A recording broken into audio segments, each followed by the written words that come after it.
오늘 설교 성경 본문 제가 봉독하겠습니다. 구약 성경 창세기 12장 1절부터 3절입니다. 거룩하신 하나님의 말씀입니다. 여호와께서 아브라함에게 이르시되 너는 너의 고향과 친척과 아버지의 집을 떠나 내가 네게 보여줄 땅으로 가라. 내가 너로 큰 민족을 이루고 네게 복을 주어 네 이름을 창대하게 하리니 너는 복이 될지라. 너를 축복하는 자에게는 내가 복을 내리고 너를 저주하는 자에게는 내가 저주하리니 땅의 모든 족속이 너로 말미암아 복을 얻을 것이라 하신지라. 아멘. 사람은 살면서 누구나 행복을 추구합니다. 삶의 과정은 행복을 따라가는 길이라고 얘기할 수 있습니다. 그런데 어떻게 살아야 화를 피하고 복을 누리며 살 수 있을까요? 이 방법을 누가 가장 잘 알까요? 삼위일체 하나님께서 가장 잘 아십니다. 하나님께서 사람을 포함해서 세상의 모든 것을 만드셨으니 그렇습니다. 복을 누리는 그 방법을 어디에서 가장 정확하게 배울 수 있을까요? 66권 성경에서 이 방법을 정확하게 배울 수 있습니다. 66권 성경이 창조주의 말씀이기 때문에 그렇습니다. 하나님께서 창조의 주권자이십니다. 화를 피하고 그리고 복을 누리며 사는 길을 하나님께서 특별하게 아브라함에게 계시해 주셨습니다. 그 내용이 창세기 12장 1절부터 3절 오늘 본문입니다. 아브라함은 하나님께서 가르쳐 주신 이 길을 믿고 따라가서 믿음의 조상이 됐고 복의 조상이 됐습니다.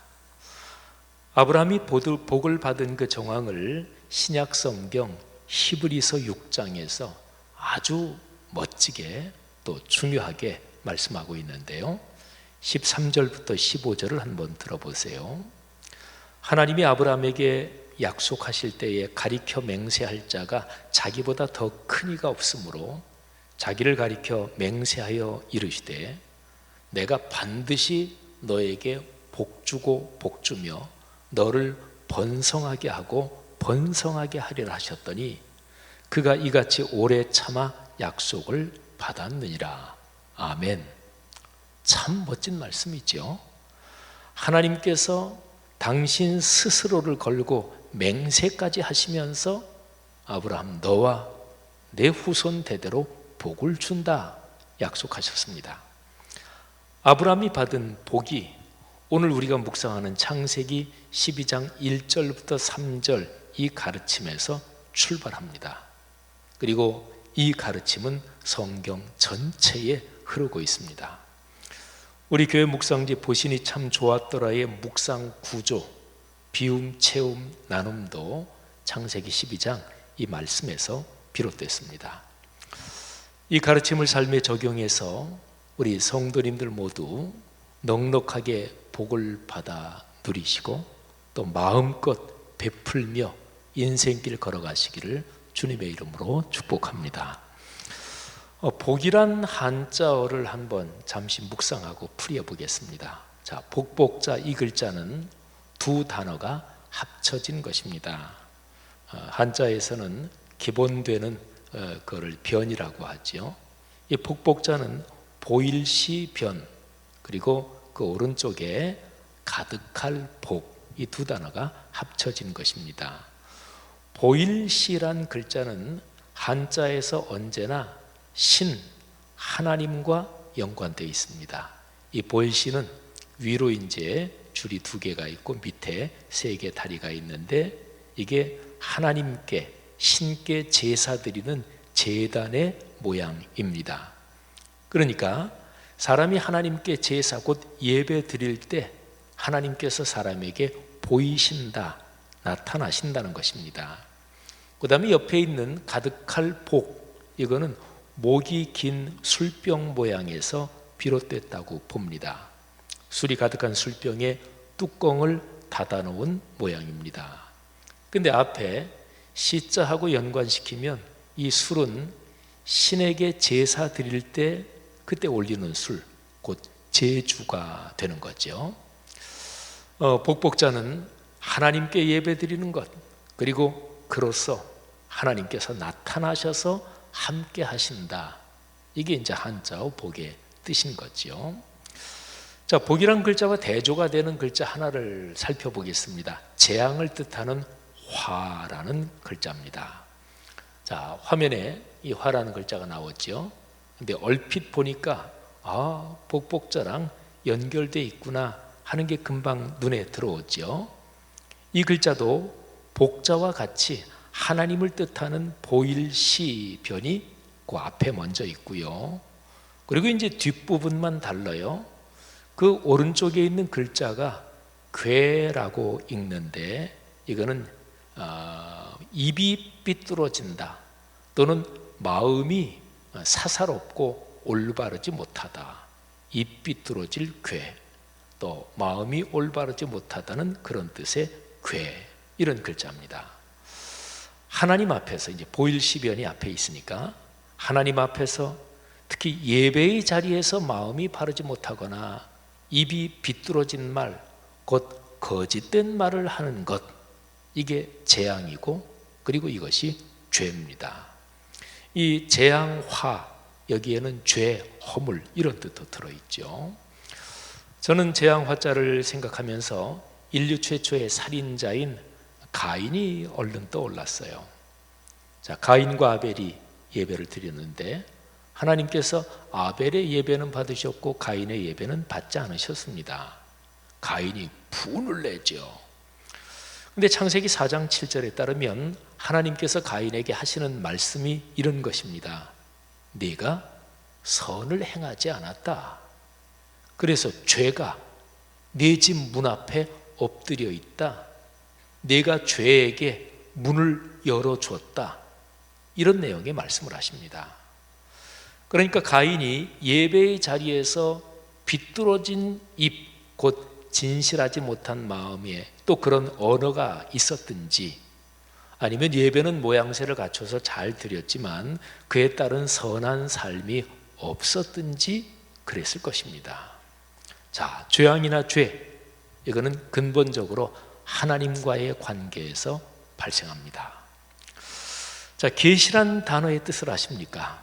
이제 시자를 우리가 공부했으니까 계시에서 시자가 바로 보일시, 하나님께 예배 드리는 제단, 그거를 말합니다. 계시의 사전적인 뜻은 사람의 지혜로 알 수 없는 진리를 신이 가르쳐 알게 한다. 이게 사전적인 뜻입니다. 그러니까 이 계시라는 이 단어는 사전의 뜻만 봐도 우리 기독교적인 그런 의미하고 아주 깊이 일치해요. 계자는 열다, 가르치다, 인도하다 이런 뜻이고요. 시는 말씀드린 대로 하나님이 당신을 보여주신다 하는 뜻인데 근본적으로는 하나님 자신을 우리에게 열어서 보여주시는 거지요. 그러니까 기독교 신앙의 용어로서 계시는 하나님께서 자신의 뜻을 보여주시는 것, 아니 더 근본적으로 하나님 자신을 보여주시고 자신을 주시는 것을 말합니다. 계시의 내용은 뭘까요? 제가 처음에 복과 화에 대해서 말씀드렸는데 계시의 내용은 근본적으로 보면 복과 화에 대한 것입니다. 하나님께서 세상을 창조하셨습니다. 그리고 죄로 타락한 세상을 구원하셨습니다. 근데 창조는 복입니다. 타락은 화지요. 그럼 구원은 무엇일까요? 화를 버리고 복을 받게 하는 것이 구원입니다. 창조와 구원에 관한 모든 일을 하나님이 전체적으로 이끄시고 그리고 섭리하시는데, 그런데 그 섭리라는 것도 복과 화에 관한 일이 되는 거지요. 하나님께서 이런 거룩한 섭리로 인류를 구원하시고 그리고 세상을 이끄시는데 그 모든 과정에서 아브라함을 아주 특별하게 부르셨습니다. 아브라함 얘기로 들어가 보겠습니다. 어느 날 하란에 살고 있는 아브람에게 하나님께서 나타나십니다. 아브람이 원래 살던 고향은 저 갈대아 땅 우르지요. 우르에 살고 있을 때 하나님께서 그를 처음으로 불러내셨습니다. 그때 우르에 살고 있을 때 하나님께서 왜 수많은 사람들 중에서 하필 아브라함을 부르셨는지, 또 그때의 상황이 어떠했는지, 아브라함이 하나님을 만나기 전에 어떤 종교를 가지고 있었고 인생관이 어떠했는지 성경은 이런 것들에 대해서 말하지 않습니다. 그런데 하나 성경이 분명하게 말하는 것이 있습니다. 창조주이신 삼위일체 하나님께서 아브람이란 사람을 찾아오셨다. 아주 명백하죠. 하나님은 타락한 피조 세계를 구원하실 근본적이고 총체적인 기획을 시작하기로 작심하시고 그 일의 시작에서 아브람을 찾아오신 거예요. 물론 아브람은 이 모든 기획을 다 알 수는 없었습니다. 아브람은 하나님의 부르심에 따라서 부르신다. 그게 소명이죠. 부를 소자. 하나님의 소명에 따라서 그 소명을 자신의 사명으로 온몸으로 끌어안고 삶으로 끌어안습니다. 그래서 우르를 떠납니다. 하나님께서 말씀하신 곳 가나안까지 단번에 가지는 못했지만 도중 하차해서 살던 하란에서도 아브람의 마음에는 늘 우르에서 나를 불러내신 하나님께서 가나안까지 가라고 하셨는데, 그런데 거기에 다 순종하지 못한 그것이 늘 하지 않은 숙제처럼 마음에 남아 있었을 것입니다. 아브람은 장남으로서 아버지 데라를 모시고 하란에 살면서 이날 저날 미뤄왔던 가나안 여정이 이제는 빛바랜 흑백 사진처럼 오랜 추억이 됐습니다. 언제 하나님께서 나를 또다시 부르실 거야 이런 생각도 있었지만 하나님께서는 별 말씀이 없으셨습니다. 아브라함이 살면서 지난 밤에 특별한 꿈을 꾸었거나 아니면 살면서 유별난 사건이 있을 때면 이게 하나님이 또 나에게 주시는 신호가 아닌가 생각도 했습니다. 하지만 이제 삶의 터전으로 정착한 하란을 쉽게 떠날 상황은 아니었습니다. 그러던 어느 날 하나님께서 아브라함을 찾아오신 것입니다. 두 번째로 오셨고 두 번째로 아브라함을 부르시기 위해 오신 거지요. 아브라함은 올 것이 왔다고 생각했습니다. 그리고 마음이 시원해졌습니다. 늘 마음 한구석에 숙제하지 않은 것 같은 심정이 있었는데 마음이 시원해졌습니다. 그런데 하나님께서 아브라함을 찾아오셔서 아마도 다음과 같은 얘기를 하셨을지 모릅니다. 제가 이 창세기 12장 1절부터 3절이 하나님이 아브라함에게 하신 말씀인데 이 말씀을 하시기 전에 서론으로 하나님이 아마 이런 얘기를 하셨을 거다. 제가 거룩한 상상력을 동원해서 생각해 봤습니다. 하나님이 아브라함을 두 번째로 부르시는 거잖아요. 그러니까 하나님께서도 이번에는 아브라함이 완전히 가나안 땅까지 가도록 일이 잘 진행돼야 되겠다 하는 마음이 있으셨을 것입니다. 그래서 하나님께서 창세기 12장 1절부터 3절을 말씀해 주시기 전에 서론적으로 하시는 말씀을 제가 한번 충분히 묵상하면서 직접 화법으로 하나님이 아브라함에게 말씀하시는 그런 화법으로 구성해 봤습니다. 아브라함아, 내가 전에 우르에서 너를 부른 것을 기억하느냐? 그렇지, 기억하는구나. 네가 그 첫 번째 부름을 늘 마음에 담고 있었다는 것을 나도 잘 안다. 내가 이번에는 다시 너에게 소명을 주기 전에 먼저 확인할 것이 있다. 이 사항들이 확인이 되면 다시 너를 부를 것이다. 만일 내게서 확인이 되지 않으면 너를 부르지 않겠다. 빨리 듣고 싶다고? 그래, 얘기하마. 자, 먼저 내가 세상의 모든 것을 만든 창조주라는 것을 내가 알고 인정하느냐? 모든 사람, 그리고 너를 만든 것도 나라는 것을 말이지. 분명히 믿고 인정한다고? 그래, 고맙다. 자, 그러면 다음은 방금 얘기한 것과 연결된 것이다. 세상의 모든 일과 사람의 심리와 영혼에 관한 모든 것을 내가 가장 잘 알고 있다는 것을 인정하느냐? 이유는 간단하다. 내가 만들었으니까. 너무나 당연한 얘기 아니냐고? 논리적으로는 당연할지 모르지만 현실적으로는 그렇지 않을 수도 있다. 나를 믿는 사람들이 창조주인 내가 모든 것을 가장 잘한다고 입으로는 말하지만 막상 자기 삶에 중요한 일이 닥칠 때는 나에게 물어보거나 나를 신뢰하기보다 자기 판단을 더 따르더구나. 아무튼 아브라함아, 내가 이 두 번째 사항도 믿고 있다니 됐다. 자, 세 번째는 내가 전지전능한 신이라는 사실이다. 잠깐만. 성급하게 대답하지 말고 대답하기 전에 좀 생각하면 좋겠다. 사람들 마음에 신을 찾는 마음이 있는 것은 내가 사람을 본 뒤 그렇게 만들었기 때문이다. 사람은 근본적으로 한계가 있는 존재라서 그들이 일반적으로 생각하는 신이란 존재는 당연히 전지전능하지.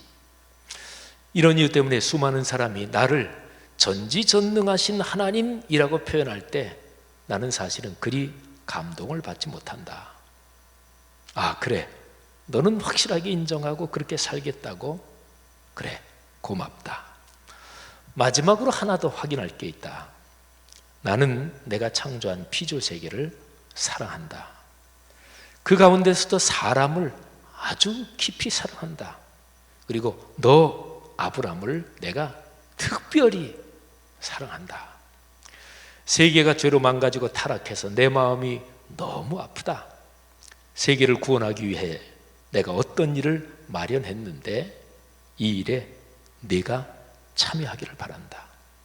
한 번 더 얘기한다. 나는 너를 아주 깊이 사랑한다. 네가 이 사실도 전적으로 신뢰한다니 고맙다. 자, 그러면 내가 확인할 거 다 확인했으니까 내가 이제 너에게 본론을 얘기하겠다. 잘 들어라. 내가 세상을 창조할 때 사람에게 복을 주었고 다른 모든 피조물도 복을 누리며 살도록 했다. 그러나 죄를 지어 그 복이 깨지고 화가 세상에 넘치게 되었다. 내가 이제부터 네게 얘기하는 본론은 이 내용이 어떻게 하면 복을 누리며 사는지 그 방법에 관한 것이다. 자, 여러분, 여기까지가 제가 묵상하면서 하나님이 말씀하시는 직접합법으로 구성해 본 것입니다. 여러분, 하나님께서 두 번째로 아브라함을 부르시면서 말씀하시는 본론, 그는 성경에 기록된 창세기 12장 1절부터 3절입니다. 한참 전에 원래의 고향 우르에 살고 있던 아브라함을 찾아오셨을 때 하나님께서 하셨던 바로 같은 내용, 그 말씀입니다. 창세기 12장 1절부터 3절에서 하나님께서 하시는 말씀 부분만 제가 한번 다시 읽어드리겠습니다. 1절, 너는 너의 고향과 친척과 아버지의 집을 떠나 내가 네게 보여줄 땅으로 가라. 2절, 내가 아브람 너로 큰 민족을 이루고 네게 복을 주어 내 이름을 창대하게 하리니 너는 복이 될지라. 3절, 너를 축복하는 자에게는 내가 복을 내리고 너를 저주하는 자에게는 내가 저주하리니 땅의 모든 족속이 너로 말미암아 복을 얻을 것이라. 아멘. 참 기가 막히게 좋은 말씀이죠. 1절의 내용에서는 떠나라, 이게 핵심입니다. 떠나라, 이거를 다른 식으로 표현하면 비움이라고 얘기할 수 있습니다. 나를 비우는 거죠. 하나님께서 우리에게 복을 주실 때 먼저 죄로 물든 옛사람을 버리게 하십니다.